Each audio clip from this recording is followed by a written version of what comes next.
I just got the worst headache. Well, Harry Ioki is started out as a very positive, happy-go-lucky guy. You know,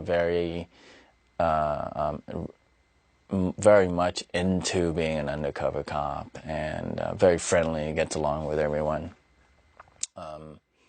Had sort of this strong, at least in the script, it had a strong sort of fashion sense, and he likes to, you know, dress nice, and that was part of his character. And as the series went along, of course, I think his character started to mature more, and he still very, you know, gets along with everyone, but I think you start to see more dramatic sides and a little bit darker sides of Harry. He eventually, you know, sort of got hooked on painkillers, and you start to see that he's actually a loner, and lives a very lonely life, had very few friends outside of Jump Street Chapel. And of course, I think it was in the second season, they made a decision of revealing that Harry Ioki is actually not Japanese, and that he is Vietnamese American. And it was a big turning point in the show. I actually resisted it because I felt that there was no reason for it, and that because I'm Vietnamese American, I should be able to play, you know, Japanese American, Chinese American, which I have in the past as an actor. And I said, well, you know, you don't need to accommodate me because I'm Vietnamese American. I have no problem playing a Japanese, you know, actually I prefer it that way. And they said, well, you know, but we know about your personal past, and there's a lot of richness dramatically, and if you know, let us do it, I think we can really do a very interesting episode and a very interesting arc for the character. I was under the understanding, at least my agent told me, that they were going for a multi-ethnic cast, so my role, they were willing to see black actors, I'm sure, as well as Hispanic actors and whatever, and it was open, basically. And one of the things that I remember reading the script thinking, God, you know, any of these roles could actually be interchangeable in terms of ethnicity, and that's what makes these roles so well written and great, I think, is because of that. Even though it has they were going for certain multi-ethnic qualities, but the four characters were basically just people, you know, anyone could play them. And I was lucky enough to land the role, and of course they start to tailor the role to us after we, you know, you do a few episodes, and they start to see certain personal qualities or whatever you want to call it, and of course, you know, they incorporate it. It wasn't an Asian role per se, you know. Any given week, Holly could have done my character, or they could switch it, or Johnny or Peter, and vice versa. So it's great in that respect, you know.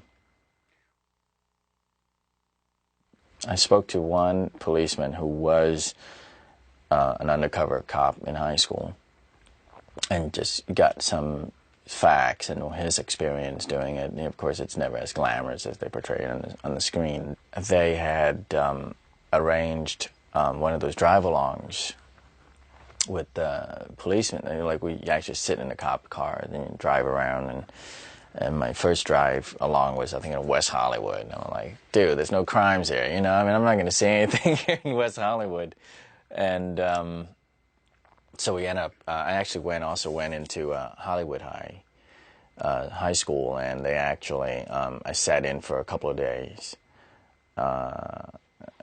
as like a new student, and that was really cool, because it's been a while, you know, since I've been in school, and Hollywood High is one of the roughest high schools around here.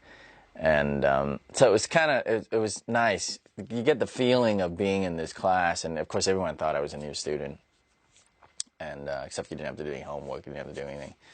And you kind of observed you know, the dynamic of kids these days in the school. And I remember going, man, some of these guys, they look like grown men. You know, when I was in high school, they were in this old and mature looking, you know, full beard, and they looked like they were in their late 20s, you know. For me, it was great because I was single. I had no family attachments and anything, and I loved to travel, so I didn't have a problem being away, you know, 9, 10 months out of the year. It took a little getting used to in Vancouver because it rains all the time there, and but the people, wonderful people, very, very friendly, very real, and it's a kind of city that I enjoy because you can walk everywhere. It's not a big city. I mean, even the downtown area, I love to be able to just walk, you know, all the time and not having to drive. And all the clubs and all the bars and all the restaurants and all the museums, everything within walking distance. And it was just a great paying gig. You know, all of us would just had a great time up there. Great. Another stupid new kid. Fine. I can see I'm gonna have to put this into terms you can understand. That's my stepbrother, Douglas. It's kind of lame, but it's not his fault. You kick his tail, he tells my stepdad. My stepdad kicks my tail. Then I'm gonna have to come back here and kick your tail, so why don't we leave him out and let me kick your tail right now? Tough talk, Junior. Johnny is everything that he is now. Nice custom. Giving gifts to newcomers like that, I appreciate it. He's quirky. He's heart of gold, you know. At least with me, you know, I've always remembered Johnny as a really, really good guy with a really good heart and no bullshit, you know. He speaks his mind, and extremely talented. Even back then, you could see already, you know, this guy was didn't have the experience and the mileage under his belt yet, but certainly the talent and the charisma is there. Well, I'm just glad that I got the dough, you know what I mean? I mean, my insurance company would have refused to cover my bicycle. Hey, Ioki, it's the least we could do. Great teddy bear, you know, he gives you a big hug and you feel it. That was Peter. Very wild, you know, that was during his sort of wild phases where he just does crazy things just for shock value, you know, and say crazy things just for shock value. But he can get away with it because he was so charming and likable. What do you say we take a break here? Sure. Are you hungry? Yeah. I'm real hungry. That's a good idea. Why don't we hit the concession stand? Holly's like the sister I never had and I've always wanted. Hobbs, she's amazing. I mean, I'm forever in your debt. She's like this delicate, classy girl, you know, that can hang with the boys. I remember meeting Holly. I met Holly first. She was the first cast member I met prior to even going to Vancouver because her mom had called up and said that they were throwing a going-away party for her. And they all wanted me to come and, you know, get a chance to meet Holly. And so I met her at the party, and she was very pleasant. And, of course, you know, there's a lot of friends there, so I didn't really interact with her that much. But right away, you know, there was sort of, I thought she was really cool, and I'm like, great, you know, it's going to be great working with her. She's not snobby, and she's not, you know, sort of have this actor air about some actors tend to have sometimes, actors in general. But we bonded very, very, very much. Okay.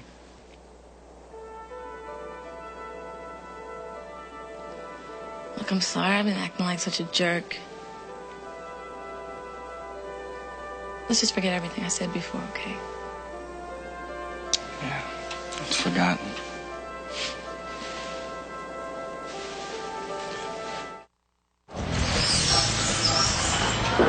Frederick is a trip, man. You know, he's very quirky. Hey, what's happening, man?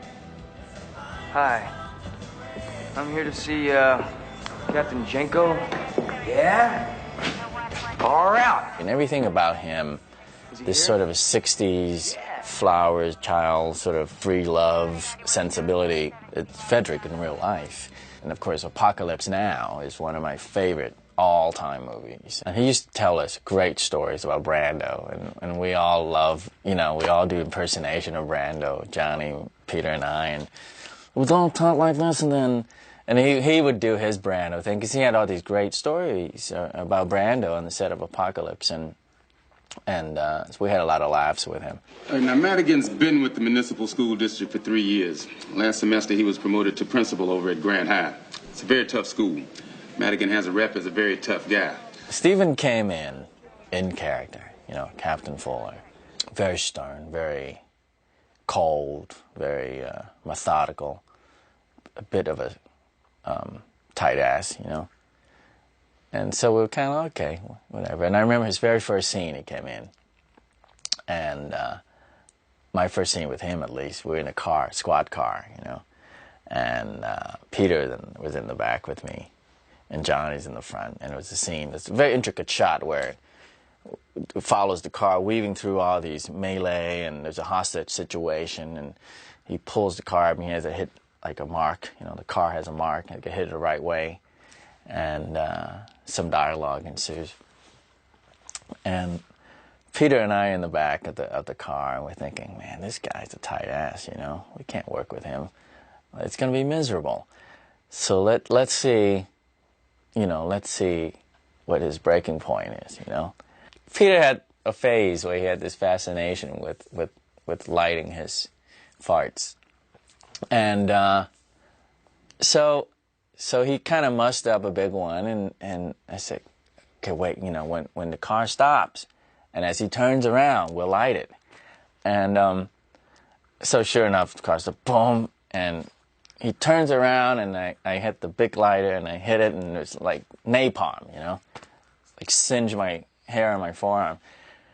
And Stephen turns around, he starts to say his line, and there's this napalm thing going off. Didn't even crack. He kind of paused for a minute, said his line, very angry, which worked for the scene. Got out of the car and does his thing, and we all kind of like, man, this guy's like, there's no getting to him, right? I mean, this thing didn't even crack him up. And then we think, oh shit, now he's really pissed off at us, right? Now we got to work with him for the rest of the season, more pissed off than he was when he came in. And we thought for sure after the take he would come back and just like completely lay into us, But he came back and I think he said something like, yeah, very funny, guys, very funny. Everything that was fashionable of the 80s, we were it. Okay, try that now. Nothing. It's a nice car you got there, Doug. The Duran Duran haircut, this thing I had in the pilot was like unbearable to look at. Yeah, the 80s were in full bloom for Harry Ioki.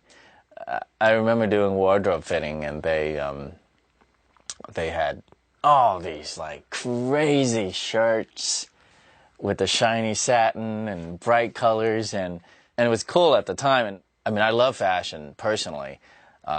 So I was excited, but some of the stuff they had for Harry in the first season, I kind of had to like gradually steer them away from all these really, really bright colors and the real shiny material that was real big in the 80s. I remember our first personal appearance, that Fox had arranged toward the middle of the second season, I believe, in Los Angeles. We all had to actually fly. I remember we worked all night and then flew in the morning, and it was a thing at one of the shopping malls, and we were supposed to be there to sign autographs. And I remember we were talking about it on the way down. God, we're coming to a mall, and man, what happened if like 50 people show up? How embarrassing would that be? All of us here, they're making a big, much ado about nothing. You go there and you got a few people coming in asking for you to sign something, and that's kind of like pathetic, because we honestly didn't think the show had that many fans, and we're cranky, we haven't slept, and we worked all night, so we flew in, and then a limo picked us all up, and we got to the mall, and they said, well, we're gonna go in the back door. I'm like, back door? What is this crap? Like, feel like we were rock stars or something. And they had all these bodyguards and stuff, you know, just completely ludicrous. And we had to go, like, through the employees' lounge, and, you know, they have this whole thing in the mall where the back door is for the employees. And finally we got into the elevator to come up to the mall or down, I forgot now. But literally, it's one of those tubular elevators you can actually see through. And I remember as we were coming up from the garage, this volume of sound that just broke out. And we were like, what the hell? You know, and you actually see now that, you know, the 3 tiers of the mall is completely full of fans. I mean, and we walked out of the elevator, and again, the sound waves that were coming at us at high, you know, teenage girls, high-pitched screaming was unbelievable. I mean, at least for me, I remember thinking, my God, you know, this is surreal. I mean, it's like the Beatles. You felt like you were a rock star, you know. You see footage of rock star coming out on stage and all the fans are screaming. And we all were really startled. We were just like, again, I mean, the screaming would not stop. It just went on and on and on and on and on. And it was just surreal. I mean, first of all, I remember the security guys in the front row had to, like, cover their ears. We were just blown away. We must have been there for like close to 3-something hours, just signing stuff for fans. And it was the first time we realized, wow, you know, a lot of people watch this show.